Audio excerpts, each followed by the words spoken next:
Hi everyone, Kate here for a bit of a casual catch up, just a little check in with all of you. I ended up taking a break from BookTube. I don't know if you noticed, so if you didn't, then here I am just talking about a break you didn't notice, but if you did, here I am talking about that break.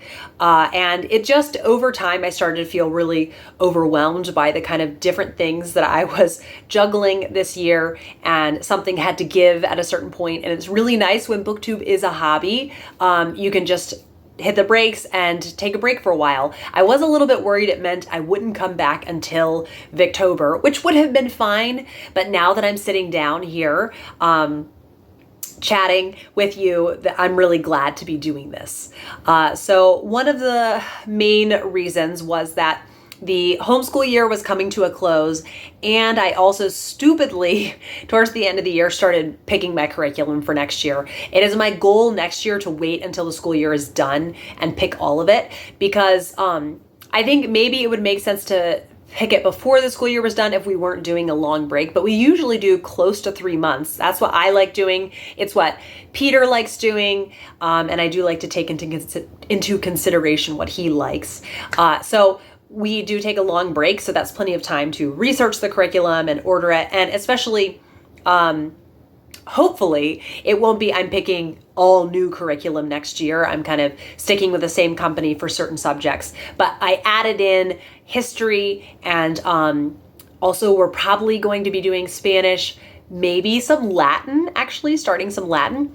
And I had to revamp things for science. So all of that, my brain just couldn't handle it. And then the boys were ring bearers at my cousin's wedding, and it was a pretty far drive for that.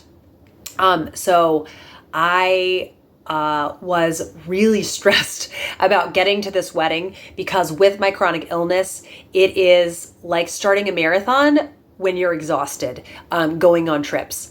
And on top of that, over the years, I think I've mentioned in different videos, I have acid reflux. And what that means is kind of uncomfortable pressure here, but also where I really feel it is in my throat. And if it's bad enough, it feels like someone is squeezing my throat, and it hurts even in my ears. That's how intense it can get. And it's affected, it hurts my voice when I talk a long time. Reading aloud to the boys has been really challenging. So it's just been very discouraging at times. And sometimes I can't even think about anything else. My stomach pain is so bad. So I got so desperate at the end of the year, I started working with an integrative doctor. And there were 2 conditions that I was pretty certain that I had. And over the years, the testing had come back normal.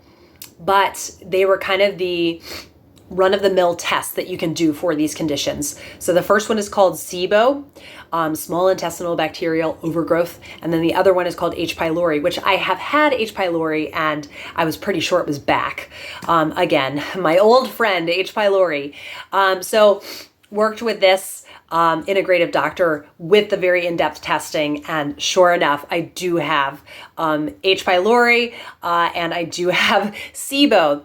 In addition to that, I also have low stomach acid. So all of these things combined are this perfect storm to make it really hard for my body to digest food in a quick fashion. Most of us, it's called motility, just moving things through you quickly and digesting so that the bad bacteria doesn't stick around. So now I am on my 3rd round of treatment, which I'm taking antimicrobials. So this is a little bit like taking chemotherapy for bad bacteria. And it has been really hard. And I kind of thought, yay, once I start the treatment, then things are just really going to turn around. But it has been a very slow but steady recovery. So SIBO is very treatable. And what I appreciate about this doctor too is that we're looking at kind of different foods and 1 or 2 supplements that I can just regularly take after I'm healed to make sure that it doesn't come back. Because also part of with my chronic illness, if you're new to my channel, I have a chronic illness called POTS, which is an abbreviation for postural orthostatic tachycardia syndrome. And one of the kind of fallouts that can happen from that is slower digestion. And so it was just the right set of circumstances then for SIBO to really flourish. Although then I have seen some things that some people, their SIBO presents as POTS. And so I'll be curious once I'm finally done with all the treatment, if actually some of my POTS symptoms like fatigue start to get better. So it has just been really, really challenging. And when I get discouraged about chronic illness is when I'm so uncomfortable that I can't read. That's when I get really upset. So yeah, just throughout this whole winter and spring and now summer, it's been really challenging going through this treatment. I just had no idea how much work it was going to be, and my diet is very limited. I basically can have meat, vegetables, and rice. There's not, and some fruit. So it's just, that was another aspect of traveling for this wedding that I was so, I could not stop thinking about how am I going to eat on this trip. And, there's only so much kind of prepackaged food that you can bring with you. And then we're going to be there for several days. How am I going to have a cooler to keep all that? So I was completely all consumed towards the end of April and all through May on getting to this wedding, what kind of food I was going to have with me, finishing up the school year, and anticipating planning curriculum for the next school year. It was just a lot for my brain to handle. And then I have had so much fun, though, in researching history curriculums and all that. I've become very enthusiastic about American history. It's something that I've always been pretty interested in. And now that I'm getting to teach a curriculum, I'm so excited. And so I'm going to do a kind of reading highlights of April and May soon, and you'll see some of the American history enthusiasm reflected in that. And I'm trying to think if there was anything else I was going to talk about. Yeah, just I was completely all consumed with those things. And so we made it through the wedding. The boys were so cute. It was a really beautiful wedding, and it was lovely to be there. And on the way back, we stopped. We were going to fill up the car with gas, and the car would not turn on. And we tried, and it would not turn on. So we called AAA, and if you follow me on Instagram, you will have seen this. AAA was worse than useless because we were about an hour and a half away from the family that was still staying where the wedding was, because some family lives there. And we could have just called them at the beginning of the day, and they could have picked us up like they did at the end of the day instead of waiting around for AAA all day. It was a terrible experience. And everyone I talked to says, whoa, I'm so surprised. AAA, I've never had a bad experience like that. I don't know if you have an equivalent in the UK. It's basically a roadside assistance service that you pay for, and they're supposed to be great. So I have needed AAA a couple other times, and they were much better than this. I think part of it is that it was on a Sunday, and it's a lot harder to get roadside assistance on a Sunday. That's my theory. So anyhow, while we're there, we hear this little frightened meowing happening, and we look over, and on the other side of this gas station parking lot, there is this little teeny kitten. And so the boys are like, oh, look at the kitten. And there's a guy who's looking at the kitten, trying to get her to come out. And then a dad comes out with his two kids, and it's his car that the kitten is underneath. And so the guy tells him, hey, you have a kitten underneath your car.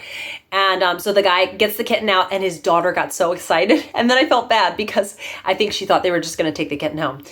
And so we're all just looking at my husband like, please, can we please take this kitten home? The boys and I have been campaigning for a long time to have a cat. And I didn't think we were any closer to getting a cat. And so then my husband looks at me and he says, go, if you can catch her, we can have her. And I was like, challenge accepted. So I'm going to go get her and show you our new kitten. So here's Tabby. Tabby, can you say hi to the camera? Say hi. And she is the sweetest little kitty. She's either totally comatose, passed out sleeping, or is a crazy kitty and running around the house and chasing us and chasing strings and pencils. Want to say hi? So we are absolutely obsessed. She's so cute, and the boys were so excited. We took her to the vet, and she weighs 1.6 pounds. So very, very excited to have a kitty as a part of our family, and it's just so lovely having her around. I do really like cats, and I wanted a cat for a while. So this has just been the biggest unexpected treat. So I loved that on that terrible, no good day where we were just sitting in the car and the boys having to sit in that car for so long, and just waiting around for roadside assistance that never came. There was Tabby, and it was just a really delightful little piece of that day. So I am looking forward to now. This is what happens to me every summer, planning out Victober content. If you are new to my channel, Victober is a month-long read-along in the month of October, celebrating all things Victorian literature. And I just adore it. And I'm so happy that my reading goal at the beginning of the year to read 25 Victorian books this year has not backfired and made me less excited about Victober. It has only made me more excited.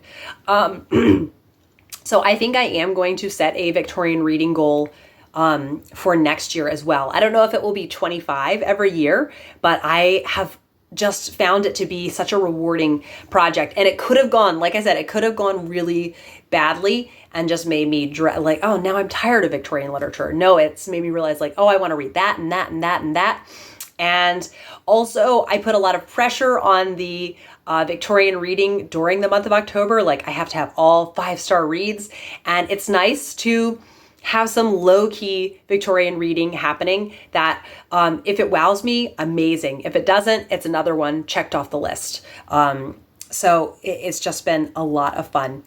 And some of you, I don't know if you saw, but my summer TBR, what was it? Summer reading plans video I did, or live show that I did with my friend Anne from Paper Hearts on Bookstagram, and then Emma from Bookish Princess. I'm just fumbling over my words today. And then Christy from Christy Lewis Dostoevsky in Space. And we all talked about what we were planning on reading. And it was so fun to see just the sheer variety and the four of us and the kinds of books that we were wanting to get to. And we all had so much fun, and we're planning on doing a summer reading wrap up over on Emma's channel. And I will share all the information when it comes to that. But I am really excited to have the summer off from doing school. And so my plans are, honestly, once school starts, it takes me a little while to find my footing in the new school year before I feel like I can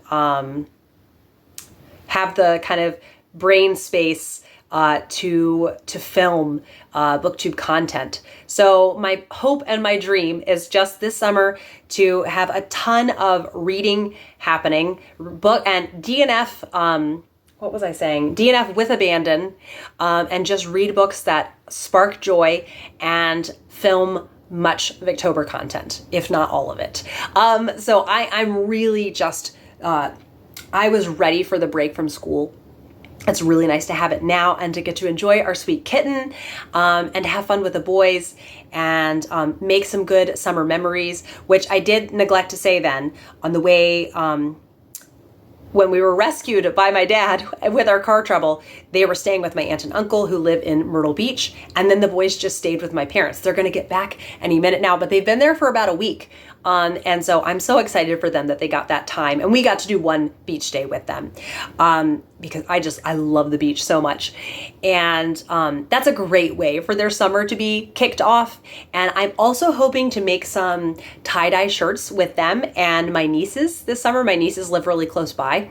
And I think that would just be super fun. And then I also got them what am I struggling? A sprinkler, that they can play with out in the yard. And also I found out that Regal Cinemas does $2 movies on Tuesdays and Wednesdays. So you can look up online. They have a whole lineup of kids movies. Some of them I'm like, yeah, we're not going to see that. But some of them I'm like, oh, how fun. Yes, we will totally go see that. And some of them that I know the boys would enjoy, but I wouldn't. I'm like, I could just bring my Kindle and have it on the, night setting or whatever. So I don't think it would disturb anybody else who's watching the movie. So yeah, I just want to make it a memorable summer for them and make it a memorable summer of reading for myself. And I hope that you are having a good start to your summer and that you have some books you're excited to read. Maybe you get to go on a trip somewhere. I am not going on any more trips and I'm actually very okay with that. Just with all the car trouble and stuff, that was like plenty of trip for me. So yeah, just gonna be having fun, relaxing here. And I will be back with another video soon. This was kind of rambly and just all over the place, but hopefully you enjoyed it. Thank you as always for watching, and I will be back with another video soon. Bye.